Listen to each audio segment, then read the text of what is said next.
I'm Dan Polimino from ColoradoDreamhouse.com, and this week's market update for the final week of July, the week of the 26th. Okay, this week I'm talking about buyers who are coming from the East Coast or the West Coast. A couple of things you need to know about Colorado. Number one, Colorado was first into the real estate crash. That means we're first out of the real estate crash. The peak of foreclosures in Colorado was really in 2006. So as a result, prices in Colorado really bottomed out about 6 to 8 months ago.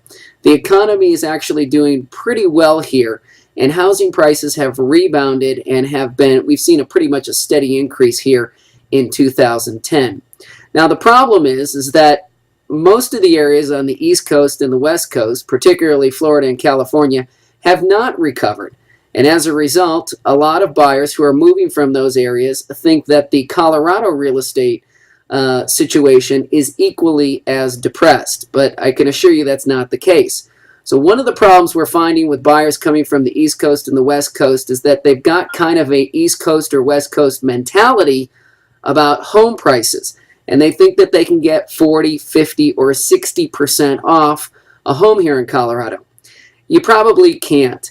And if you did, it would be a really special and rare situation. Again, prices bottomed out about 6 to 8 months ago, and you just have to be aware that 30, 40, or 50% off is probably not a reality here. You may have to make a couple of offers, get them rejected, and see that they go nowhere before you realize that. But, of course, we understand that, and we'll be right there with you along the whole process. But I did want to give you a heads up and a word of warning. And if you have questions about this housing market versus where you are, feel free to contact me at ColoradoDreamhouse.com.